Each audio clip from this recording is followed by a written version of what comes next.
Bonjour à tous, bonjour YouTube. Je m'appelle Baptiste, je suis développeur mobile pour Android et dans cette vidéo, on va voir comment associer un projet Android à Firebase. Allez, c'est parti.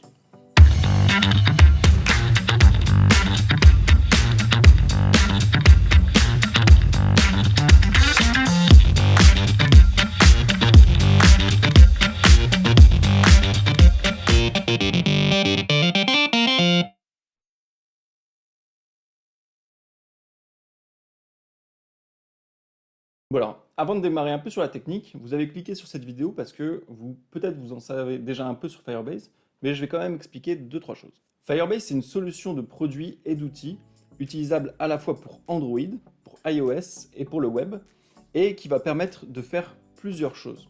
Ça va permettre à la fois d'améliorer un peu votre façon de développer, vous proposer des outils de stockage ou d'envoi de notifications par exemple, mais c'est aussi un outil d'analyse avec Firebase Analytics ou d'analyse de crash avec Crashlytics. D'ailleurs, on va voir un petit peu la liste des produits qui sont disponibles. Donc on retrouve des choses comme Firestore, comme le Cloud Messaging, comme le Remote Config, des outils aussi de test, Test Lab ou des choses pour faire du A/B testing, et enfin des choses aussi pour distribuer des applications avec Firebase App Distribution. Donc voilà, c'est une suite d'outils qui est très pratique et pas mal utilisée dans le développement Android.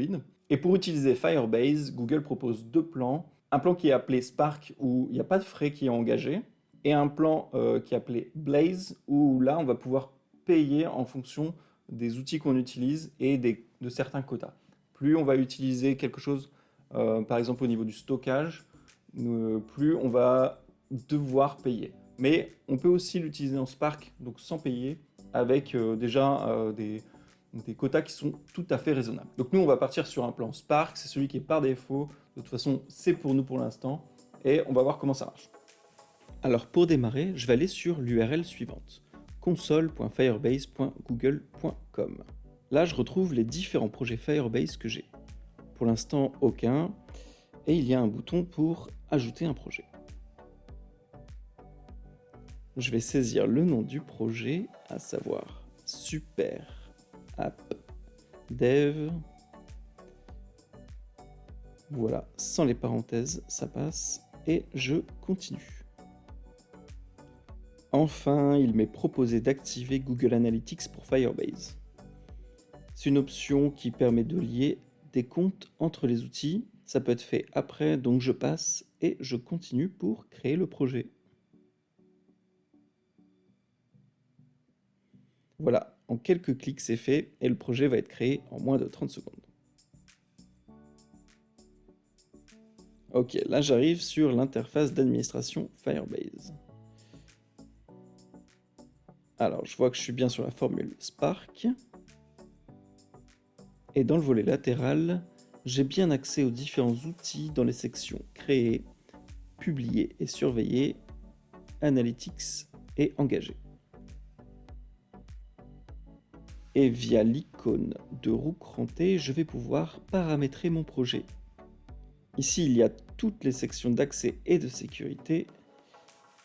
Et plus bas, j'ai la liste des applications liées au projet. Et je vais cliquer sur l'icône Android. Allez, on va ajouter le nom de notre package Android et pour ça, on va aller dans le fichier build.gradle de notre projet et le récupérer. Donc ici, c'est celui-là. Et on va le faire uniquement pour la dev pour l'instant, donc on va devoir ajouter l'application ID suffixe.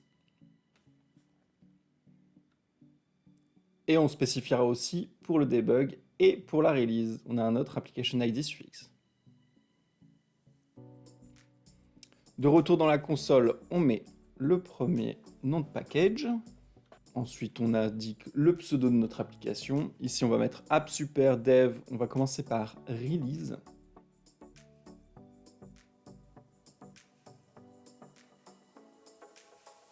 Une fois qu'on enregistre, on passe à la deuxième étape qui va être de télécharger le fichier Google Services.json.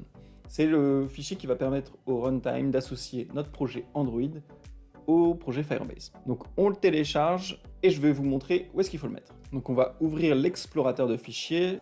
je l'ai dans mon copy-paste et on va le mettre dans App, SRC et Dev.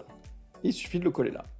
Allez, on va se permettre de prendre un peu de temps pour regarder ce qu'il y a dedans et surtout vérifier si le package, l'application ID est le bon. Donc en l'ouvrant, on a bien le package name qui est celui qu'on avait défini dans la console. Pas de souci. Allez, troisième étape de la configuration, on va devoir ajouter les plugins et l'utilisation des plugins et les dépendances nécessaires. Donc là, on commence par utiliser le plugin Google Services qu'on va devoir ajouter dans les dépendances du fichier build.gradle à la racine du projet. Alors, je vais devoir faire un petit disclaimer. Pour utiliser Firebase, il va falloir que le téléphone sur lequel on installe l'application ait les Google Services. La contrainte, c'est qu'on ne va pas forcément pouvoir installer nos applications sur des smartphones tels que les smartphones Huawei qui, aujourd'hui, à l'heure de cette vidéo, non pas les Google Play Services, il me semble, ou d'autres modèles comme des téléphones ou des tablettes qui ne sont pas livrés avec le Play Store et donc avec les Play Services.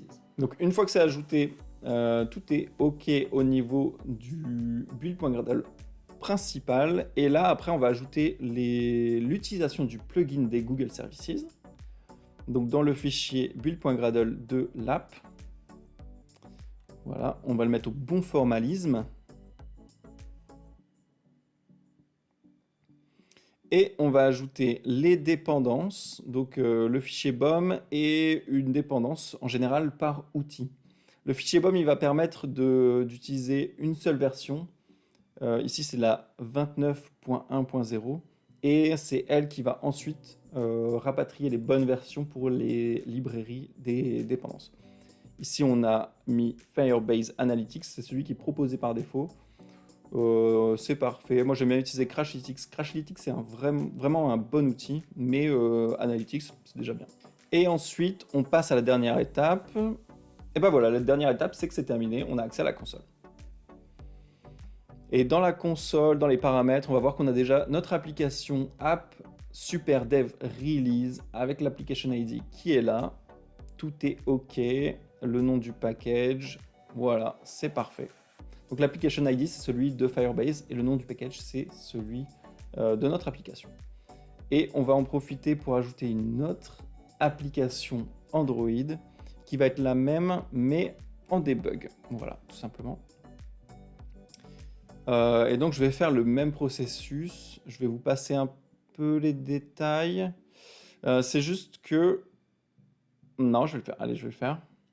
Parce qu'il faut mettre à jour le fichier Google Services.json qui va être une autre version du fichier. Ça va être une autre version du fichier avec les deux application ID dedans. Voilà, si je le réouvre dans mon IDE Android Studio, voilà, ici on a bien le premier en dev simple et le second en debug. Voilà, parfait. On va pouvoir à la fois utiliser les outils que ce soit sur notre application en debug ou en release.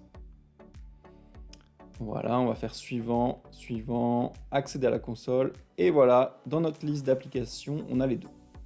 Et j'en profite pour le rappeler, on l'a vu, on peut aussi ajouter une application iOS et une application web sur le même projet Firebase. Moi, j'aime bien faire, c'est séparer la version qui va être en production des versions qui sont sur d'autres environnements. Quand je dis production, donc ça va être sur par exemple des back-ends ou des données utilisateurs qui vont être en production d'une version dev. Ici, j'ai fait un projet juste pour la dev, justement pour pouvoir, moi, faire mes petits tests, continuer mes développements sur la dev. Et une fois que je sais que tout est prêt, je mets les mêmes développements sur la version, le projet Firebase de production, notamment pour tout ce qui est stockage. Et ça va permettre aussi de scinder les données analytics ou les messages envoyés, les notifications push aux utilisateurs. Donc on va avoir une version qui est vraiment pour la production, qu'on touche très peu, et une version pour les autres environnements, dev, calif, staging, peu importe. C'est là où on peut faire un peu notre tambouille de développeur. Voilà, je pense que j'ai fait le tour, je vais synchroniser le projet, vérifier que ça marche, et normalement c'est bon. Voilà, j'espère que la vidéo vous aura plu, que vous aurez appris des choses sur Firebase, en tout cas comment initialiser un projet. J'essaye de tenir compte des remarques, donc là normalement la vidéo est un peu plus synthétique et un peu plus rapide. Et dans ma prochaine vidéo, normalement, on va parler de Firebase App Distribution, qui est un outil pour mettre notre application en ligne et la distribuer à des utilisateurs ou des groupes d'utilisateurs. Comme d'habitude, n'hésitez pas à mettre un commentaire si vous avez des questions, à mettre un pouce si vous avez bien aimé, vous abonner et activer la cloche si vous en avez envie. Et moi, je vous souhaite une bonne journée et codez bien. Ciao!